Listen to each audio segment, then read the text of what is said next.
Hey there, how's everyone doing? I'm happy to have you all joining us from around the world.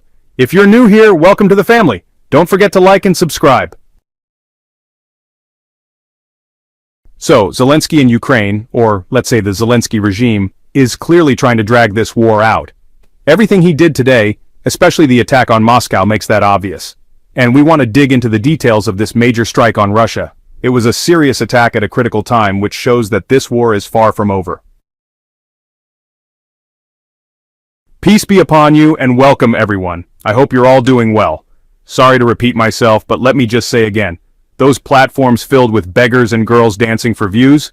Just garbage. The one that's known for money laundering and begging, that platform completely shut down my channel, and I wasn't even posting anything weird or outside the usual content I share with you all here on YouTube.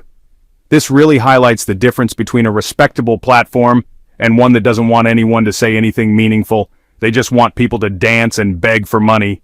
So yeah, just wanted to let you all know, I have no TikTok account anymore. None. Totally gone. Now let's get into what actually happened today. First, let's talk about the military operations happening in Donetsk. Today, Russia took control of a very important town called Lisovka. It's a strategic town, and according to Russian military leaders, capturing it has had a big impact. This shows us that Russia is still advancing. Just yesterday, Western media was exaggerating everything and saying Russia was taking massive losses. And sure, there are losses. Who said there wouldn't be? But these are losses in exchange for gains. Even if Russia were only holding its ground, that would still be a win, let alone the fact that they're actually gaining territory. Meanwhile, Ukraine is suffering huge losses both on the ground and politically. Zelensky is failing. Today, Ukraine launched a major drone attack on Moscow. All the international news outlets are talking about how Ukraine hit Moscow with 19 drones. 4 airports in Moscow were shut down, and 6 others across the country were also closed. Flights were delayed due to the drone strikes. In total, Ukraine launched 105 drones across various parts of Russia, including Novorossiysk, Belgorod, Rostov, and Kursk. But the main target was Moscow, with 19 drones. Russia's air defense systems responded, but of course some strikes got through. As you can see from media coverage, it's clear Ukraine is trying to provoke and disrupt things for Russia.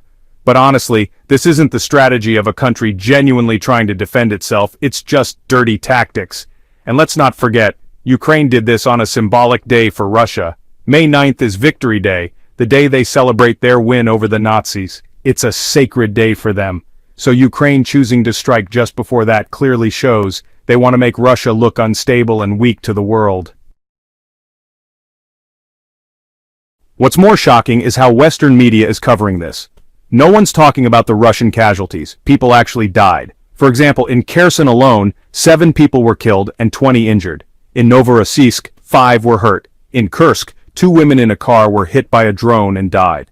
But compare that to how Western media reacted when Russia struck a meeting in Kharkiv that involved Ukrainian and Western intelligence officers.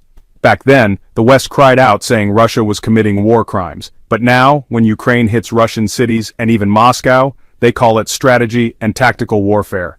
It's such a double standard. Honestly, it's weird seeing outlets like CNN and Sky News talk like everything Russia does is terrorism, while everything Ukraine does is smart planning. It just shows the West has some deep fear of Russia. Even the Telegraph reported that the UK is secretly preparing for possible conflict with Russia.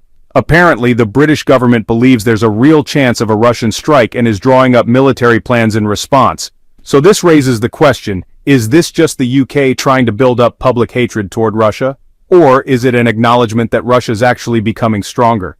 Now even the Western media is starting to say things like, "We've given Ukraine so much money and weapons and Russia's still holding on." It's like everyone thought Russia would collapse under sanctions and military pressure, but clearly on the ground, Russia is still standing, and even advancing.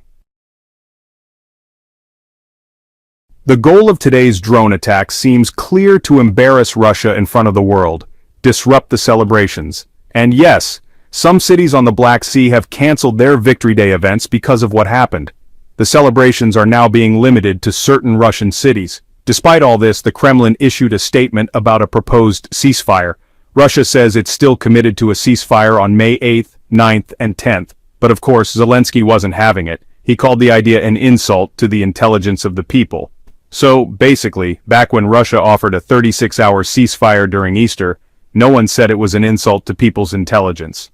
But now, when Russia talks about a truce during Victory Day, Zelensky calls it just that, an insult. Zelensky's real goal is to embarrass Russia. Today, the Kremlin made it crystal clear. Any provocation by Ukraine on Victory Day will be met with a firm and immediate response. That's not up for discussion. Russia's made its position clear, and I'm just repeating it to you so there's no confusion. And let's be honest, Zelensky doesn't make decisions on his own. He takes orders from elsewhere. Still, whatever the case, Russia is currently tightening its grip, and I fully expect Ukraine will try to provoke them on Victory Day. They'll probably pull off some big move, and Russia will hit back hard. I'm not just making this up.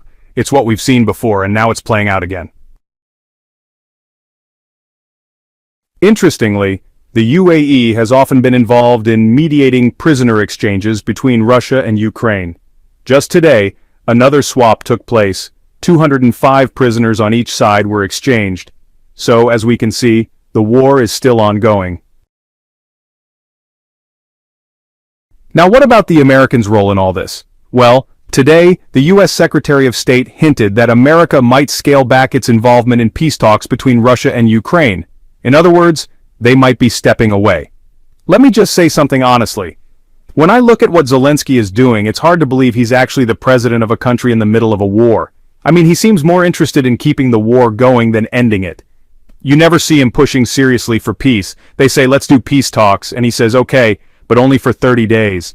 Then Russia suggests a 3-day truce, and he rejects that too, saying, Putin just wants to sleep peacefully at home while we sit here suffering. That's just nonsense. Now, the fact that the U.S. is even suggesting it might pull out of the peace talks, well, that could mean one of two things. Either they've realized continuing to support Ukraine is a waste of time and resources, or they're planning for Trump to return and ramp up military aid again. You know, like, here, take more money and bombs.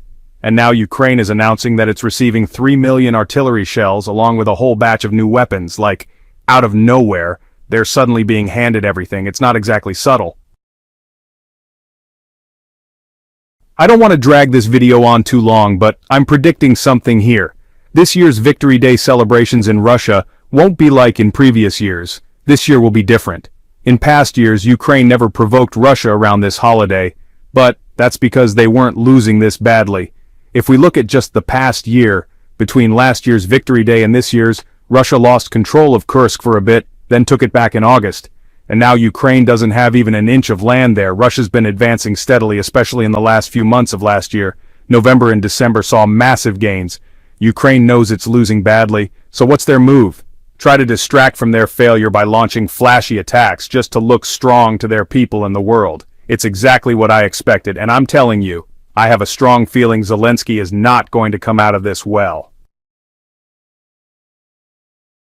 Thanks so much for watching the video. Let us know your thoughts in the comments. Don't forget to subscribe and turn on notifications. At S News, we're committed to bringing you fair and traditional reporting. See you in the